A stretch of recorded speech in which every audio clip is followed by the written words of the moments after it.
News 360 में अगली खबर लोकसभा में हुए हंगामे से जुड़ी है। सदन में आज परिसीमन को लेकर डीएमके के सांसद नारे लिखी टी शर्ट पहनकर आए, जिस पर अध्यक्ष ओम बिरला ने नाराजगी जाहिर की और सदन की कार्रवाई को स्थगित कर दिया।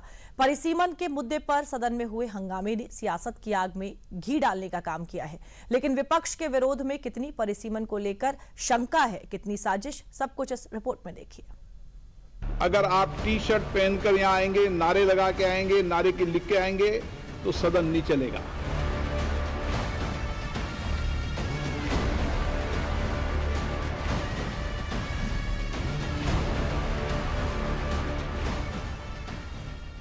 लोकसभा स्पीकर ओम बिरला की इस नाराजगी के पीछे दरअसल ये तस्वीर है।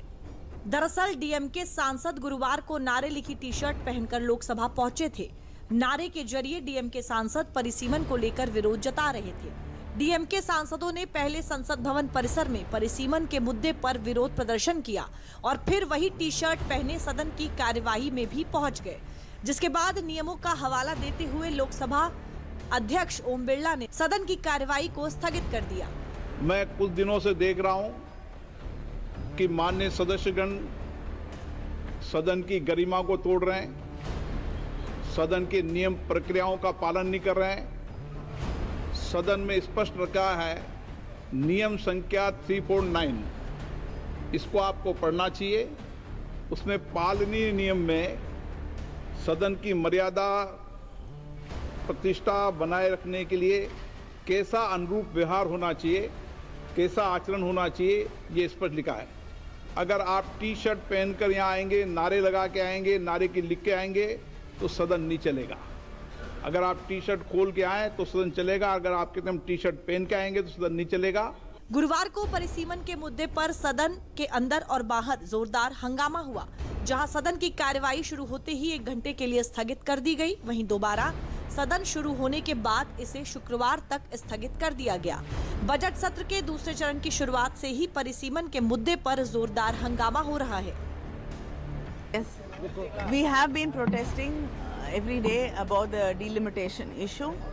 Our leader, the Tamil Nadu Chief Minister, Mr. M.K. Stalin, has been raising this concern about delimitation and about how states which have controlled their population might get affected and they will be wronged. So we want a fair delimitation and we want the union government to clarify what they mean by pro rata delimitation. DMK सांसदों के इस रवैये को जहां लोकसभा अध्यक्ष तक गलत बता रहे हैं, वहीं सपा अध्यक्ष अखिलेश यादव डीएमके सांसदों के समर्थन में उतर आए। वहीं बीजेपी ने आरोप लगाया है कि विपक्ष चाहता है कि सदन उनके बनाए नियमों से चले। मैं तमिलनाडु के लोगों के साथ हूं, क्योंकि भारतीय जनता पार्टी पता नहीं कैसा डिलिमिटेशन करते। हमने देखा नहीं ब्लॉक प्रमुख की चुनाव कैसे लड़ते हैं ये लोग, विधानसभा चुनाव कैसे लड़ते हैं, जात के आधार पे पोस्ट करते हैं। सर आप जाएंगे जात के आधार पे और पोस्टें नहीं, ये सवाल तो सरकार पहले सेंसस करे, सेंसस के बाद जाति जनगणना हो, डिलिमिटेशन होगी, महिलाओं के हमारे आरक्षण हो, पिछड़ी दलित महिलाएं और अल्पसंख्यक महिलाओं को आरक्षण हो, तब हम लोग जाएंगे। देखिए, कुछ लोग स्पीकर के सहारे स्पीकर सदन को चलाते हैं, सभापति सदन को चलाते हैं, नियम से चलता है। लेकिन ये विपक्ष ने तय किया है कि डिलिमिटेशन उनके मर्जी से, सदन चले उनके नियम से, बाबा साहब का संविधान चले उनके नियम से। उनको मन लायक हो तो ठीक है, नहीं मन लायक हो तो नहीं चलने देंगे, वही ग्रैब कर। पीएम मोदी से लेकर गृह मंत्री अमित शाह तक पहले ही आश्वासन दे चुके हैं कि परिसीमन के बाद भी दक्षिण के किसी भी राज्य की सीटें कम नहीं होंगी।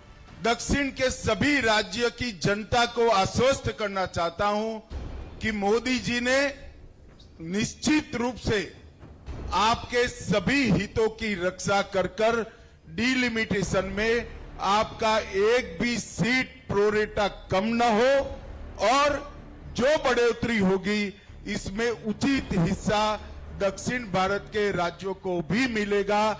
इसमें कोई शंका रखने की जरूरत नहीं है। सीटों के परिसीमन के बाद लोकसभा में सीटों की संख्या बढ़ने का अनुमान लगाया जा रहा है।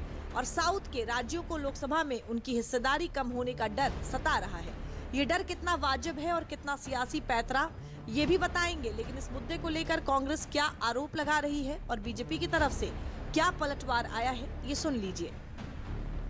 होने की कोई वजह नहीं थी। मैं समझता हूँ आज होम पर चर्चा थी राज्यसभा में, सरकार भाग खड़ी हुई क्योंकि सरकार को जवाब नहीं था जो सारे सवाल थे। जहाँ तक सवाल है कि लोग अपने कपड़े पे या अपनी शर्ट पे लिख के लाए हैं कुछ, तो भारतीय जनता पार्टी वाले तो रोज कुछ न कुछ लिख के लाते हैं, और जो इन्होंने लिखा था कोई अनपार्लियामेंट्री नहीं, कोई अब्यूजिव नहीं, तो उस पर हाउस एडजस्ट करने की कोई वजह नहीं थी, सवाए कि सरकार सामना नहीं करना चाहती, हाउस का भाग खड़ी हुई। सदन नियमों से चलता है, सदन स्पीकर साहब की व्यवस्था से चलता है।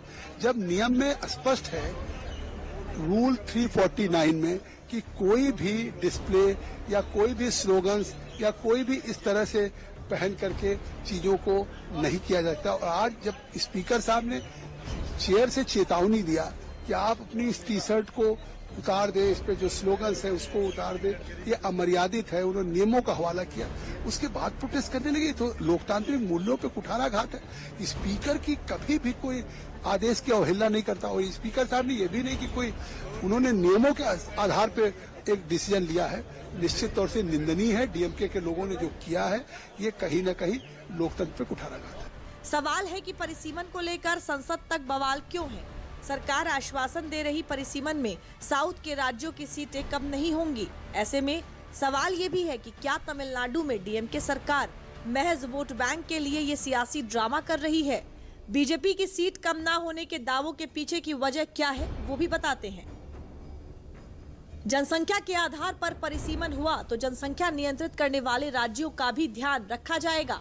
क्षेत्रफल के आधार पर परिसीमन हुआ तो भी साउथ को सीट का नुकसान नहीं होगा। भारत में आखिरी परिसीमन भी 1971 की जनगणना के आधार पर किया गया था। 1976 में संविधान में संशोधन करके जनगणना के आधार पर परिसीमन पर रोक लगी थी। ऐसे में अभी तय नहीं है कि इस बार भी परिसीमन जनगणना के आधार पर होगा। बजट सत्र के दूसरे चरण की शुरुआत से ही परिसीमन, 3 भाषा नीति और वोटर लिस्ट के मुद्दे पर सदन के अंदर और बाहर जोरदार हंगामा हो रहा है। खास तौर पर डीएमके के सांसद इस मुद्दे पर खूब विरोध जता रहे हैं और उनके इस विरोध को कई विपक्षी दलों का समर्थन भी मिल रहा है। लेकिन इस विरोध और सियासत के फेर में लोकसभा की कार्यवाही लगातार बाधित हो रही है।